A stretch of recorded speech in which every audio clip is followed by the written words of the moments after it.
नमस्कार, मैं हूं आपके साथ अंकिता। न्यूज रूम 7 में आपका स्वागत है। चलिए रुक करते खबरों की ओर। भोपाल में गिरफ्तार 7 में से 6 साइबर ठगों को पुलिस ने जेल भेज दिया है। गिरोह का सरगना शशिकांत कुमार उर्फ मनीष 20 नवंबर तक रिमांड पर है। पुलिस को उसके मोबाइल में कई संदिग्ध ऐप मिले हैं। पूछताछ में उसने चौंकाने वाले खुलासे किए हैं। उसने बताया कि वह फर्जी तरीके से बैंक खाते खुलवाकर उन्हें बेच देता था, साइबर ठगी भी करता था।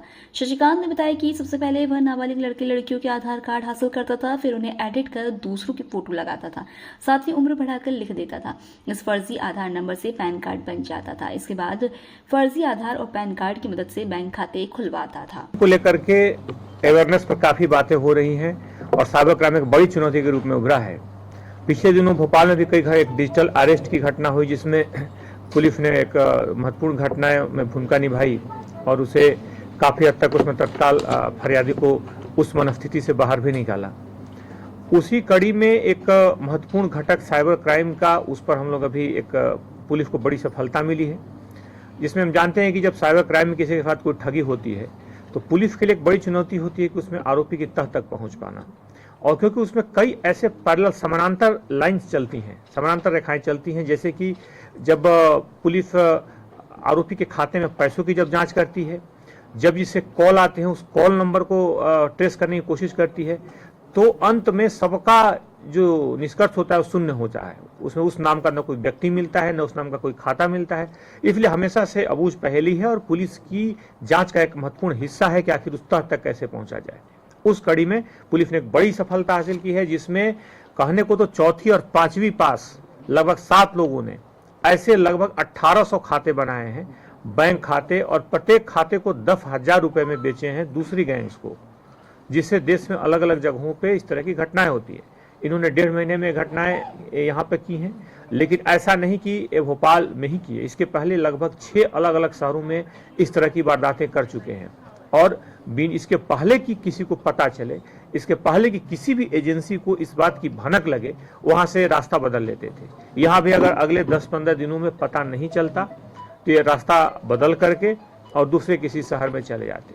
ये वहां पर कुछ ऐसे आधार कार्ड का इस्तेमाल करते थे जिस आधार कार्ड में समान तौर पे पैन कार्ड से जो आधार कार्ड लिंक नहीं होता था उसमें, और कुछ दूसरे राज्यों पे ऐसे आधार कार्ड जो अनडिलीवर्ड होते हैं, जिसमें कुछ एड्रेस की त्रुटि हो, कुछ और गड़बड़ी, कुछ इनकी ऐसे लोगों से इनका संपर्क था जो अनडिलीवर्ड जो होते थे आधार, उनको ये मंगवा लेते थे। यानी कि इस कड़िया, इस विवेचना में आगे और भी कुछ कड़ियां हैं, जिससे पुलिस इस बिंदु की जांच करेगी कि आखिर खाते खुले तो इसमें क्या कोई बैंकिंग संस्था में कहीं कुछ लापरवाही हुई, क्या फर्जी सिम कार्ड मिले किसी मोबाइल नेटवर्क की, हमारी जो कंपनियां हैं जो बहुत सारे, उनमें कहीं कोई चूक हुई। इस तरह के सारे बिंदुओं पर आने वाले समय में पुलिस इन्वेस्टिगेट करेगी, इन सारे बिंदुओं पर, क्योंकि हमारी इस सुरक्षा में एक महत्वपूर्ण सेंध इस तरह के अपराधी लगाते हैं। लेकिन इसमें खास तौर पे डीसीपी जोन 3 रियाज, वहाँ पर राकेश बघेल, शालिनी दीक्षित और अवधेश सिंह, मुख्यतः पूरी टीम ने काफ़ी बेहतर ढंग से काम किया है। और इनके खास तौर पर पूरे टीम के कारण एक बड़ी सफलता मिली है, जिसमें 7 लोगों को पुलिस ने गिरफ्तार किया है। ये खास तौर पे पटना के आसपास के रहने वाले इसमें आरोपी हैं। सभी अलग अलग, जैसा ने बताया कि लगभग 5 से 6 राज्यों में इस तरह की घटनाएं बड़ी संख्या में कर चुके हैं। इसलिए पुलिस आगे आने वाले समय में खासतौर पर इस पूरे घटना से जुड़े हुए कुछ बिंदुओं पर जांच करेगी कि आखिर जो सैकड़ों की संख्या में इन्होंने खाते बनाए, सैकड़ों की संख्या में जो मोबाइल सिम निकाले, वो आखिर किन अपराधियों तक पहुंचे, उन अपराधियों में किन किन अपराधों में इस पूरे सिम का और इस पूरे जो संख्या है खासतौर पर खातों की, उनका कहाँ उपयोग हुआ, और आने वाले इनकी कड़ियों से कौन कौन लोग जुड़े हैं, और क्या इन्होंने 5-6 राज्यों के अलावा और भी कहीं बनाया। शुरुआत में इन्होंने 5-6 शहरों की जो बड़े महानगर हैं उनमें उनकी बात कबूल की है, वहाँ से जुड़ी जानकारियाँ दी हैं। उसके अलावा इनमें अगर देखा जाए, इनकी रकम जिसने खातों को इन्होंने बेचा 1800 खातों को 10,000 में, यह रकम करोड़ों में जाती है।